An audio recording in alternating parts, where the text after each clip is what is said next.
Hey ladies and gentlemen, just thought I'd give you a few hints and tips on how to write a speech for HSC English. This is a very basic early lesson. So initially what you need to do is write an essay that answers the actual question being asked. Use all the usual structural ideas, your thesis statements, body paragraphs with evidence and analysis and all that kind of stuff, and just have an essay that answers the actual question being asked. Then, what you need to do is speechify your essay. Alright, now basically you need to go through your speech through your essay line by line and see if there's any way you can make the sentence more speech-like. So this means adding in speech techniques. Okay, now if you don't go through line by line and you just change a few bits in the introduction and a few bits in the conclusion, it means you'll be top and tailing an essay just to make it a speech, and that's a really simple way of losing marks. So what kind of speech techniques can you pop in? You can use rhetorical questions. Are you sure? Do you think we really need that? That kind of thing. There's the rule of three, okay, the famous Julius Caesar one, we came, we saw, we conquered, or the famous line used in Ghostbusters, we came, we saw, we kicked its ass. Either way, there's the repetition of something happening to draw your attention to it. You should use some emotive language. Okay, if we're talking about a poet, we're going to talk about her being brilliant or excellent, a lovely way she's put this metaphor, that kind of thing. The other way to really gain your audience's trust and favour is to use inclusive language. We can see in this poem, it's one thing for us to do. This is our poem to enjoy. So really include the audience in that language. Use repetition.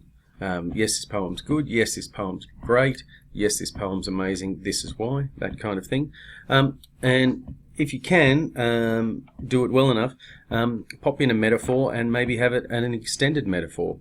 Or a motive throughout your speech. Keep coming back to this idea of a metaphor that you have throughout your speech to give it something to hang on.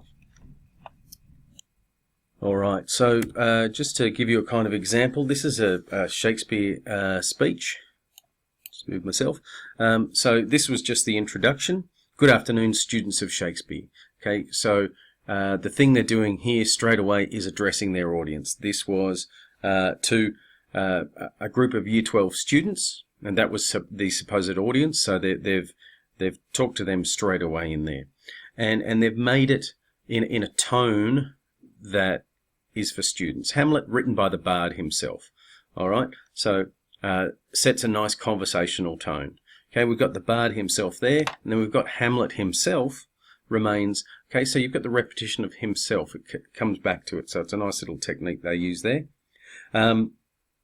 Then for this module in the HSC, formulating my interpretation of the play. So they're mentioning that this is what they think of it. Okay, and then we have a nice rhetorical question. But how does Shakespeare manage to explore so many aspects of honour in the gentry? Okay, so that's really good. That's a nice introduction. It's answered the question. It's started the tone for students. There's a bit of repetition. He's personalised it, or she has personalised it, and they've used a rhetorical question there. So you can see how they've taken a fairly normal sort of introduction and changed that up. And a bit later in their speech, all right. The thing I like about this one is the way they've the quotes are part of the sentences. So the prince's antithesis of spirit of health or goblin damned reinforces the blah blah blah. Has been put out of joint. So the quotes aren't just, and the quote from Hamlet says blah, blah, blah. They've actually integrated those into the sentences, which is really good. And then once again, just at the end, after talking about this quote here, they've got this idea of a rhetorical question here. Okay, so it's really nice the way they've done that. So, just the last thing here, when you have written your speech and you're happy with it, things to think about are the tone that you're speaking in, the pace that you're speaking, Okay, the use of eye contact and also the modulation. So the tone of your voice is, who are you talking to? What kind of tone do you take? Is it a formal tone because you're talking to teachers? Is it a more conversational tone because you're talking to other Year 12 students? So you need to balance that. In terms of pace, if your speech is supposed to go for 5 minutes and you write a speech that goes for 6 minutes and you think, oh, it's okay, I'll just do it really quickly, they won't be able to understand you because you're talking really quickly and it just won't make sense. So you need to make sure your speech is the right pace. Eye contact speaks for itself, and modulation means that you're changing your voice up to make it have a bit more impact, a bit of soft, a bit of loud, keep it interesting. And the last thing here, into Google, if you put Donald Trump's use of persuasive techniques and Mr. Colbert's, there's a really great video there of him going through the rhetoric techniques that Trump uses. It's actually very good persuasive techniques. Cheers.